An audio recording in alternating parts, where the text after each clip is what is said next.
ನಿನ್ನೆ ರಾತ್ರಿಯಿಂದ ಮೊನ್ನೆ ಬೆಳಿಗ್ಗೆಯಿಂದ ನೀವೆಲ್ಲರೂ ಕೂಡ ಇಲ್ಲೇ ಇದ್ದೀರಾ.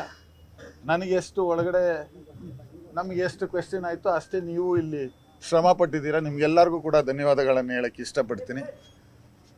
ಮೊದಲನೇದಾಗಿ ಈ ನಿನ್ನೆ ಬಂದಿರುವಂಥ ರೇಡು ನನ್ನ ಮೇಲೆ ನನ್ನ ತಮ್ಮನ ಮೇಲೆ ಬಂದಿದೆ. ಅವರು ನೋಟಿಸ್ ತಂದಿರೋದು ಮೊಹಮ್ಮದ್ ಹ್ಯಾರಿಸ್ ನಲ್ಪಾಡ್ ಹಾಗೂ ಒಮರ್ ಹ್ಯಾರಿಸ್ ನಲ್ಪಾಡ್. ಇದಕ್ಕೂ ಎನ್ ಎ ಹ್ಯಾರಿಸ್ ಅವ್ರಿಗೂ ಏನೂ ಸಂಬಂಧ ಇಲ್ಲ. ಮೊದಲನೇದಾಗಿ ನಾವು ಅವ್ರ ಮಕ್ಕಳು ಅವ್ರ ಮನೇಲಿದ್ದೀವಿ ಅನ್ನೋ ಕಾರಣಕ್ಕೆ ಈ ಮನೆಗೆ ಬಂದಿದ್ದಾರೆ ಹೊರತು ಈ ಕೇಸ್ಗೂ ಅವ್ರಿಗೂ ಯಾವುದೇ ಸಂಬಂಧ ಇಲ್ಲ. 2021ರಲ್ಲಿ ಇ ಡಿಯಲ್ಲಿ ಒಂದು ECNR FIR ಹೆಂಗಿದೆ ಅದೇ ಥರ ಇ ಡಿಯಲ್ಲಿ ECR ಅಂತ ಏನೋ ಒಂದು ಬರುತ್ತೆ. 2021ರಲ್ಲಿ ECIR 2021ರಲ್ಲಿ ಫೈಲ್ ಆಗಿದೆ. 2026ರಲ್ಲಿ ಸರ್ಚ್ ಮಾಡೋಕ್ಕೆ ಬರ್ತಾರೆ. ಎಷ್ಟು 5 ವರ್ಷ ಬಿಟ್ಟು ಸರ್ಚ್ ಮಾಡೋಕ್ಕೆ 6 ವರ್ಷ ಬಿಟ್ಟು ಸರ್ಚ್ ಮಾಡೋಕ್ಕೆ ಬಂದಿದ್ದಾರೆ. ಮೊದಲನೇದಾಗಿ ನನಗೆ ಅರ್ಥ ಆಗ್ತಾ ಇಲ್ಲ, ಯಾರಾದರೂ ಕ್ರೈಮ್ ಮಾಡಿದ್ರೆ 6 ವರ್ಷ ಕಾಯ್ತಾರೆ ಪ್ರೂಫನ್ನು ಇಟ್ಕೊಂಡು ಮನೇಲಿ ಸರ್ಚ್ ಮಾಡೋಕ್ಕೆ? 6 ವರ್ಷ ಆದಮೇಲೆ ಬಂದಿದ್ದಾರೆ. ನಾನು ಈ ಸಮಯ ಸಂದರ್ಭವನ್ನು ಕ್ವೆಶ್ಚನ್ ಮಾಡ್ತೀನಿ.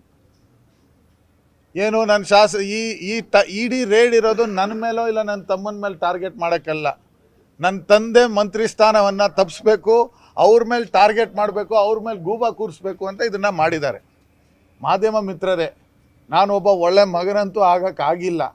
ಎಲ್ಲ ರೀತಿಯಲ್ಲಿ ಯಾವಾಗಾದರೂ ನನ್ನ ತಂದೆ ತಾಯಿಗೆ ಕೆಟ್ಟದೇ ಆಗಿರೋದು ನನ್ನಿಂದ.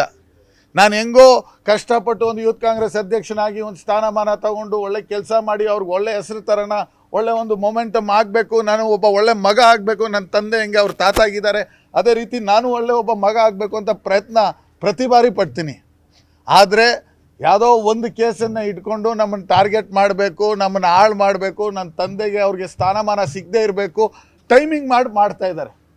BJP ಅವರು ಇದು ಆಗಿದ್ದು 2020ರಲ್ಲಿ ಸದನದಲ್ಲಿ BJP ಅವರೇ ಹೇಳಿದ್ದಾರೆ ಏನು ಬಿಡ್ಕಾಯಿನಲ್ಲಿ ಏನು ಹಗರಣ ಇಲ್ಲ ಅಂತ. SIT ಅವ್ರು ಮಾಡಿದ್ದಾರೆ, SITಯಲ್ಲಿ ಏನೂ ಬಂದಿಲ್ಲ. ಆದರೆ ನಲ್ಪಾಡ್ ಅವ್ರ ಮೇಲೆ ನನ್ನ ಮೇಲೆ ನನ್ನ ತಮ್ಮನ ಮೇಲೆ ಇವಾಗ ರೇಡ್ ಆಗಿದೆ. ಓಕೆ, ರೇಡ್ ಆಗಿದೆ, 21 ಅವರ್ ಅವ್ರು ಮಾಡಿದ್ದಾರೆ, ಅವ್ರ ಕೆಲಸ ಅವ್ರು ಮಾಡಿದ್ದಾರೆ, ಅವ್ರು ಬಂದಿದ್ದರು, ಅವ್ರು ಮಾಡಿದ್ದಾರೆ, ಅವ್ರು ನೋಡ್ಕೊಂಡಿದ್ದಾರೆ, ಎಲ್ಲ ಥರ ಮಾಡ್ಕೊಂಡಿದ್ದಾರೆ. 21 ಅವರ್ಸ್ ಆದಮೇಲೆ ಬರೀ 2 ಮೊಬೈಲ್ ಫೋನನ್ನು ತೊಗೊಂಡೋಗಿದ್ದಾರೆ ನಮ್ಮ ಮನೆಯಿಂದ. 1 ನಯ ಪೈಸೆ ಬೇರೆ ಏನೂ ಸಿಕ್ಕಿಲ್ಲ.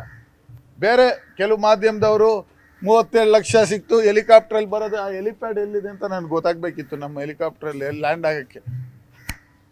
ಈ 37 ಲಕ್ಷ ಸಿಕ್ಕಿರೋದು ನಿಮ್ಗೆ ಯಾವುದೋ ED ಅವರು ಹೇಳಿದ್ರಾ? ನಿಮ್ಮ ಹತ್ರ ಫೋನ್ ಮಾಡಿ ಹೇಳಿದ್ರಾ? ಓಕೆ ಸರ್, ಒಂದು ನಿಮಿಷ ಸರ್, ನಾನು ಮಾತಾಡಿ ಮುಗಿಸಿದ್ಮೇಲೆ ನಿಮ್ಮ ಪ್ರಶ್ನೆ ಕೇಳ್ರಿ. ನಾನು ಮಾತಾಡಿ ಮುಗಿಸಿದ್ಮೇಲೆ ನೀವು ಮಾತಾಡಿ. ರೈಟ್.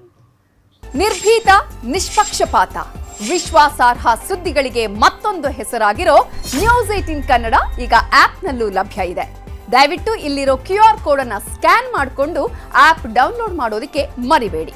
ನಿಮ್ಮ ಬೆಂಬಲ ಹೀಗೆ ಸದಾ ನಮ್ಮೊಂದಿಗಿರಲಿ. ಧನ್ಯವಾದ.